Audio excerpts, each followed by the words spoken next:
All right. Thank you all for joining me here this evening for our 2022 candidates interview session. We are ready to get started hearing from our candidates in unopposed races. Here with me now, I have Art Bowden, who is running unopposed for a seat on the Housing Authority. Welcome, Art. Thank you.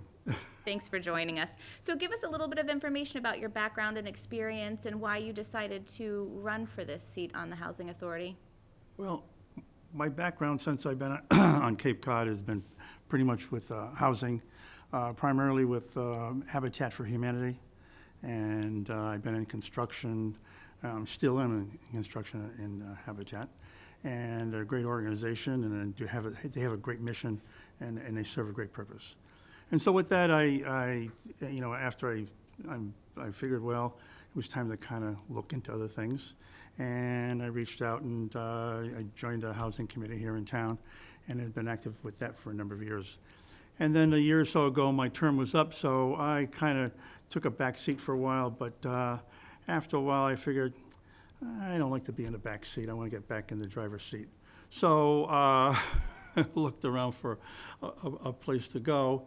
And the Harwich Housing Authority was looking for candidates, looking for members, and so here I am. I'm running unopposed. I can't believe it's unopposed, but anyways, here I am running for a seat on the Harwich Housing Committee.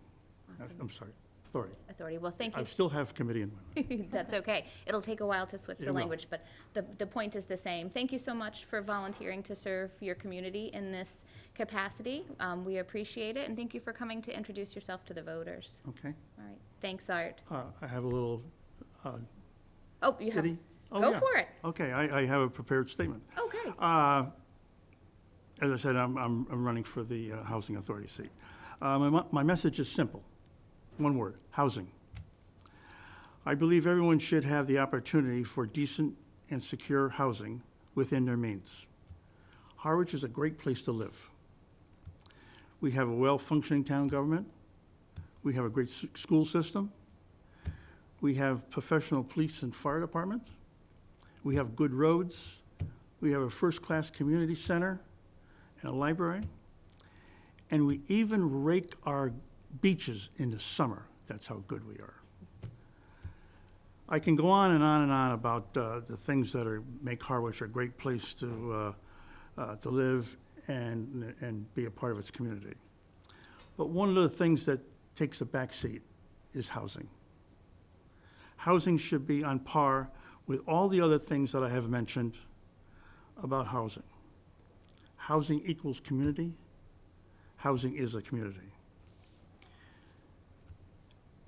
To really be a great community, Harwich should be a place where people who work there should be able to live there. They should have that choice. If they don't want to, that's fine, but there should be a choice. If you work in a community, there should be ample housing for you to live there. In closing, I want to add a quote that I read a few weeks back in the Chronicle, written by Russ Allen. And the quote goes like this: "Affordable housing will be achieved only when the people of Harwich recognize its value and support its development." And I have to repeat that again. Affordable housing will be achieved only when the people of Harwich recognize its value and support its development. Thank you. And oh, by the way, please vote for me. Thank you, Art. I think you've really hit a topic that is at the heart of a lot of conversations happening in our community right now about housing. So thank you for volunteering to serve in this capacity, and we wish you the best of luck in the election. Oh, thank you. Thank you. All right. All right, so up next, I believe we have Miss Tina Games, who's running for school committee. Do you want me? We'll swap out. Thank you, Art. Thank you. Because I got to get to a school committee meeting.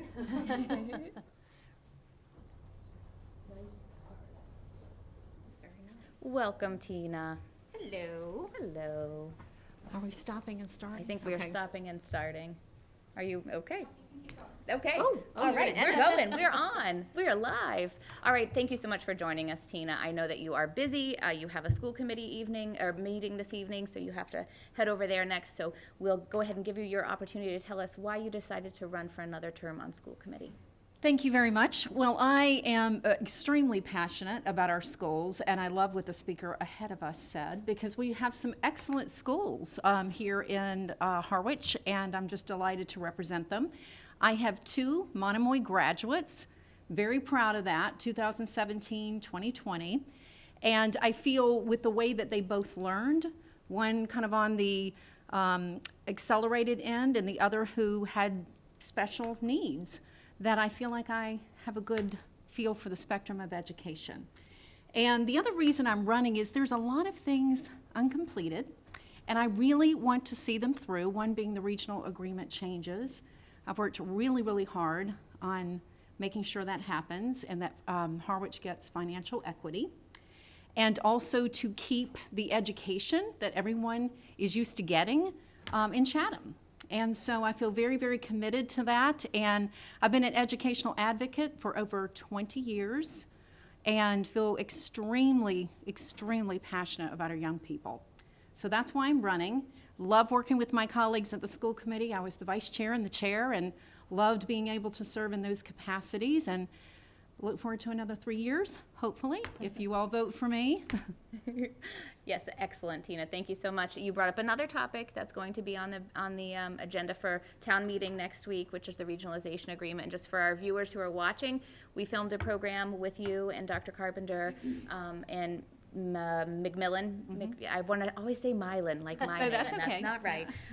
But we filmed another bit on that. So if people are interested in learning more about the changes to the regional agreement and what exactly that entails, you can watch that. And then we'll give you one last chance. One last chance. Well, you know, it's interesting because the speaker ahead of me talked about housing, and I feel very, very passionate about this. I had one of my kids who has returned to live in Harwich, and one of the things we're having conversations about is, can he afford to live here? So I feel extremely passionate in the role that I'm playing in education to be a good partner to our people in housing and people in business. And to me, it's all one big circle, and we're all working together. So education, housing, it all fits together. And I just want our young people, if they choose to come back here like my son has, I want them to be able to live here and work here. And so there's a lot of good things in educating our kids, sending them off to get their college education. And if they choose to come back, I want them to be able to live here and contribute. Absolutely, 2 very important pieces of our community, housing and school committee. Yes. Thank you so much. Thank you. I appreciate your service to the community and for being here tonight. Excellent, and thank you, voters, and please do check a box for me on May 17th, which is my birthday, by the way, so don't let me down. Thank you. Thank you, Tina. All right, so up next we have Michael Mccaskill, who's running unopposed for the Board of Selectmen. Michael, you can tell us what term this will be for you. I want to say 3rd off the top of my head, but I could be wrong. Good evening. Welcome, thank you for Good being evening. here. First, thanks to the Voter Information Committee for having me. Thank Tina and Art for 2 talking points. This will be, I'm just wrapping up my 7th year. So my first term was a 1-year unexpired term that I took from Ed McManus when he went on to the county. So this will be my 3rd real term, my 8th year, 8th, 9th, and 10th year. I'm running again. As Tina said, there's many, many, many things unfinished, also on the board level. A little plug for the Article 5, which is the regional changes. Hopefully everyone votes yes on that. Tremendous savings to the town of Harwich, roughly $740,000. Seems like a no-brainer for the town. And then housing would be another topic that the board has, for my 7 years at least, really dove into. And now with the housing trust, we have the land and the money. And at town meeting, in the operating budget is a position for a housing advocate, finally. So we have all of the tools to build some housing and do housing, more with housing. Now we're looking for the employee to put that together. Right now it has been done on a part-time level, and the communities around us have shown that it only works on a full-time level. I've been born and raised in the town of Harwich. I've spent my entire life here so far. I raised 3 kids that graduated from Harwich High School, 1 from Monomoy Regional, and now I'm blessed with 3 grandchildren that I hope to at least partly raise in this community. 2 live in Germany 9 months out of the year, and 1 lives in Chatham, but will be going through the Monomoy Regional School District. To steal a line off of Janelle Brown's clerk signs, I love Harwich. I do this because I love Harwich. I spend countless hours in meetings and countless hours advocating for the town of Harwich and fighting for all residents of the town of Harwich. We don't always agree, but there's always a seat for everybody at the table. And I would really like to give a plug to get more than 250 people to attend town meeting. The Board of Selectmen has meetings every Monday night, every other in the summertime. We have 38 committees in the town of Harwich that we're constantly looking for volunteers for. We can never find enough people. And then at the ballot, we generally don't get more than 1,700 or 1,800 people out of 10,000 registered voters. So we need the involvement. We need more people to be involved. I thank the Voter Information Committee for all you do to help, and Channel 18 for all that they do now. All of these are taped, and they're all watchable online, and a lot of times now they're live. But there is a lot of important things going on in the town of Harwich. I could talk for 15 minutes tonight, and I know you don't start your next program till 6, so I would take questions if they'll let me. But another very important thing on town meeting floor this year, I believe it's Article 39, but it's owners unknown properties, it's been referred to, but there's over 400 acres of land in the town of Harwich that is deemed owners unknown or miscellaneous parcels. And these are the ones that developers have been buying interest in and then acquiring and then building subdivisions after they acquire. As we talk about affordable housing and many other things, that land would be very important land, some for conservation, some for housing, some to be sold to offset some of the costs to do that. But that's another article that's really important to the town this year. I think all the articles are important, but there's certain of them that relate to projects that we seem to have been working on for the last 15 years that we have not accomplished. So, and housing is one of the big ones. And we're talking about, we talked about, Tina Games talked about her son moving back here, but we also have our parents that are retiring and want to stay here. We have our seniors that are getting priced out. Kids that are graduating that have to leave, professional services, firefighters, police officers, school teachers that can't afford to come to the community, and it's getting worse and worse every year. So those are some of the reasons, but again, I could go on until the 6 o'clock show if you want. Well, we might have to ask you to stop there for now. We have some statements we need to read into the record from candidates who weren't able to be here tonight, but I appreciate you coming. We appreciate your service to the town thus far, and we wish you the best of luck in the Thank you very much. Thank you, Michael. Thank you. So we did have a few candidates who were unable to join us for various reasons this evening, but they submitted statements for us to read into the record. So I will start with a statement from Judith Underwood, who's running for the Water and Wastewater Committee. So this message is written from Judith to the audience. I wanted to thank the committee for organizing this event. I wish I could be there in person. It's been a great honor to serve as one of your water and wastewater commissioners, and I look forward to continuing that service. We here in Harwich are fortunate to have a wonderful water wastewater department. Indeed, they have won another award, statewide award. I love this community and am appreciative of the opportunity to help support transparency and community engagement, particularly with respect to any wastewater developments. And Judith, thanks you all for your support. I believe we also have a statement from Bernadette that Tricia was going to read. Yes, this is a statement from Bernadette Waystack. She's a candidate for the library trustee position. She says that she's sorry that personal circumstances prevent her from being here in person this afternoon. She would like us to know that I was trying to change it to her words, but I would like you to know that never take the voters' faith in me for granted and appreciate every vote I have ever received. For those who do not know Bernadette,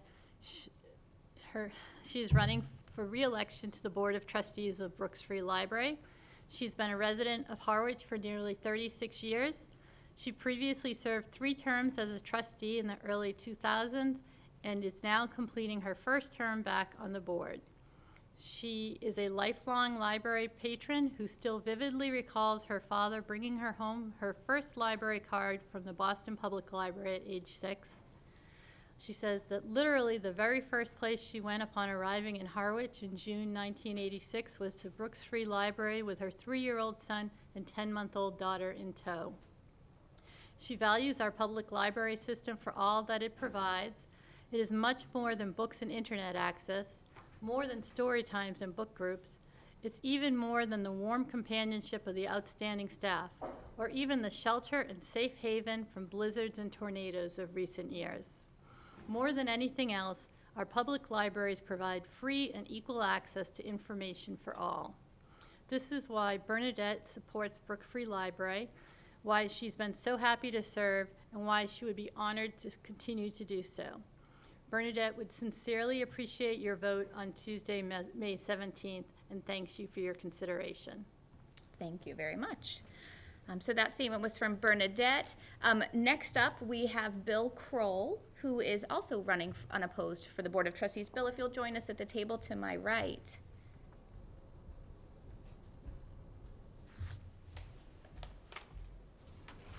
Hi, ladies. Hi, Bill. Thanks for having me. Thanks for joining us this evening. We've asked our other candidates who've been before us this evening to just tell us a little bit about yourself and why you're interested to continue your service as a Brooks Free Library trustee. Thank you. I was born and raised in Harwich, and by the way, that was eloquent by Bernadette. I can't top that. But I can say that I've been a trustee of Brooks Library since 1980. So I've served on the board for 42 years. And it is still fun for me and still interesting for me to go to the meetings. There's something different all the time. And I can say that right now, in my experience, in my opinion, the library's never looked better. It's never operated more efficiently. We have the best administration that we've ever had with Ginny Hewitt and Emily Milan.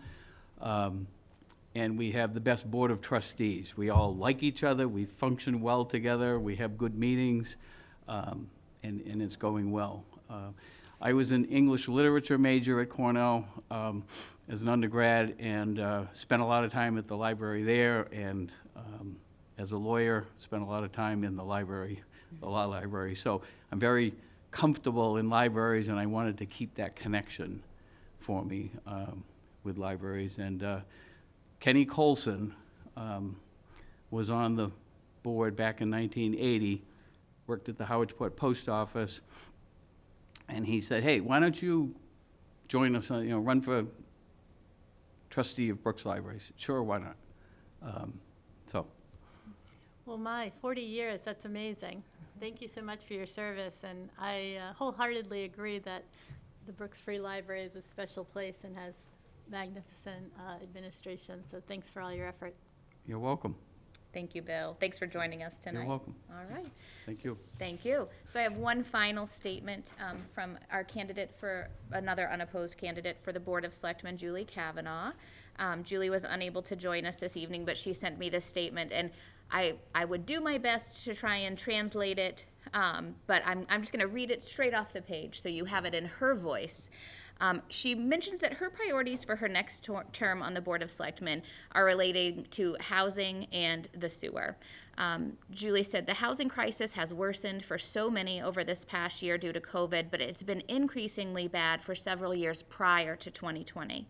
The lack of housing is a priority for the Board of Selectmen. The Housing Trust provides the town with a tool, an economic vehicle to pursue the purchase of land and to conduct feasibility studies to determine what parcels may deliver the best opportunities for affordable and workforce housing.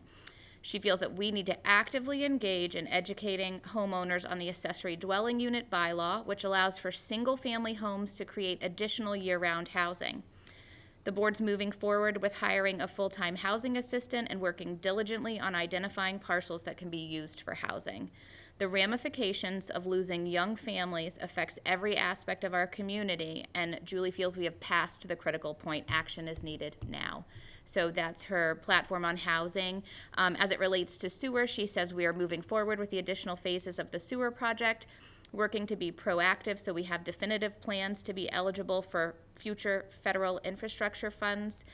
Overall, anything we can do to prepare to upgrade our infrastructure through grants or federal funds to address sea level rise and more beneficial energy opportunities should be sought out. Sound financial planning is also critical, and we want to continue to keep Harwich's financial rating strong. Julie hopes that her continued work on the board provides the next phase to develop a stronger Harwich that is able to support businesses, citizens, and community by improving our nitrogen levels through sewer and protecting our drinking water as well. In order to assist Harwich in growing in a manner that allows people to remain in town, involves careful planning, zoning changes where applicable, and mindful spending so that people can remain in town rather than being driven out by the increased housing and taxes.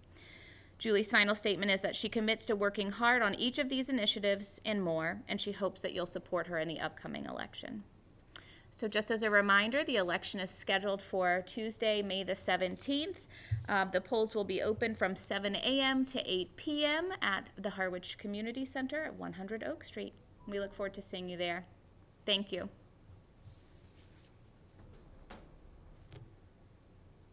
All right, now we're clear. All right, early birds, you got